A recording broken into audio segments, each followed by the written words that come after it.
नमस्कार मित्रांनो, मी सुलक्षणा म्हात्रे, माझ्या यूट्यूब चॅनल तुमचं स्वागत आहे। जसं आपण जेवल्यानंतर या जेवणामध्ये रायता, जसं कांदा टोमॅटोची जशी कोशिंबीर असते, तसंच आपण कांदे टोमॅटोची वगैरे जशी कोशिंबीर आपण खातो, तशीच आता तुम्ही अशी एक वेगळ्या प्रकारचा जो रायता असतो तो मी तुम्हाला दाखवणार आहे। साधा आणि सोपा, आणि जेव्हाही तुम्हाला तो खायचा असेल तर तो कसा बनवायचा आणि कशा प्रकारे सर्व करायचा ते मी तुम्हाला दाखवणार आहे। भेंडी आहे त्याची मी बघा क्रॉस कापली आहे। तुम्हाला गोल कापायची असेल तर गोल कापू शकता, पण ती पातळ कापायची आहे। तुम्ही बघू शकता अशी मस्तपैकी क्रॉस कापून घेतलेली आहे। आणि इकडे आपण तेल ठेवलेलं आहे गरम करायला। आणि हा जो रायत्यामध्ये मी जो मसाला टाकणार आहे तो बघा, ह्याच्यामध्ये मी सगळे प्रकारचे मसाले याच्यात टाकलेले आहेत। पाव चमच हळद, पाव चमच लाल तिखट मसाला, पाव चमच जिरा पावडर, धने पावडर, आमचूर पावडर, असे आपण प्रत्येकी वेगवेगळे पाव चमच असे मसाले याच्यात मिक्स केले। थोडं चाट मसाला टाकलेला आहे, गुलाबी मीठ टाकलेलं आहे, आणि असं करून हा मसाला मी तयार केलेला आहे। आता इकडे आपलं तेल गरम झालेलं आहे।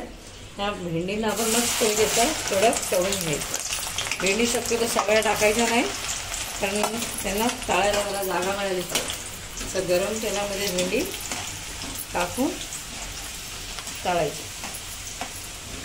भेंडीचा रंग बदली झालेला आहे आणि आता हे आपण अशी तळलेली भेंडी काढणार आहोत। बघा हे पूर्ण अशा कडक झालेले, टाकल्यावर त्याचा आवाज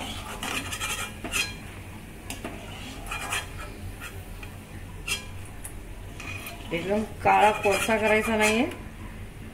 भेंडीचं तेल जेव्हा आपण तळताना बुडबुडे यायचे बंद झाले म्हणजे आपली भेंडी मस्तपैकी अशी तळून झाली। तर दुसऱ्यांदा पुन्हा एकदा असंच टाकून तळून घेऊया। तुम्ही स्लो गॅसमध्ये तळा, फास्ट गॅसमध्ये तळा, पण सतत त्यांना हलवत राहा, तर एका बाजूला तळली जाते आणि एका बाजूला तळली जाणार नाही।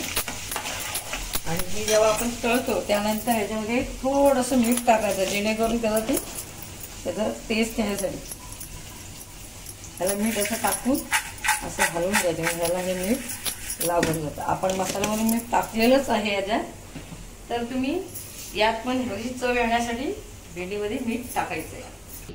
बघा ही भेंडी आपली तयार झालेली आहे तळून।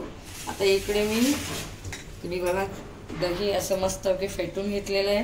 तुम्हाला जर खारा रायता बनवायचा असेल त्याच्यात मीठ ॲड करायचं, आणि जर गोड ॲड करायचं असेल तर त्याच्यामध्ये साखर टाकायची। तर आपण हा खाऱ्या प्रकारचा रायता बनवणार आहे, त्याच्यात मी मीठ ॲड करून मिक्स करून घेतलं आहे। आता ही भेंडी जी आहे ती बघा मी तुम्हाला दाखवते याची सर्विंग कशी करायची। इकडे भेंडी दाखवलेली आहे। तर आता हा जो दही आहे तर दही याच्यात टाकायचं आहे खायच्या टायमाला, आणि नंतर मग ह्याच्यामध्ये जो मसाला दाखवलेला आहे आपण तो असा थोडा टाकायचा आहे, आणि त्याच हाताने ह्या कुरकुरीत झालेले भेंडी त्याच्यावर थोडंसं असं मसाला टाकून असं खायचं आहे। तर तुम्ही हा रेसिपी अशी करून बघा, तुम्हाला नक्की आवडेल। ही तयार आहे आपली भेंडीच्या रायत्याची रेसिपी। इथे बघा मी वरच्यावरच भेंडी उचलते कशी तळली आहे, रमतचा आवाज। तयार झालेली आपली भेंडीच्या रायत्याची रेसिपी तुम्हाला आवडली असेल तर मित्र परिवाराला शेअर करा, व्हिडिओला लाईक करा आणि सबस्क्राईब करायला विसरू नका। पुन्हा भेटू नवीन रेसिपी बरोबर। Tata, bye bye.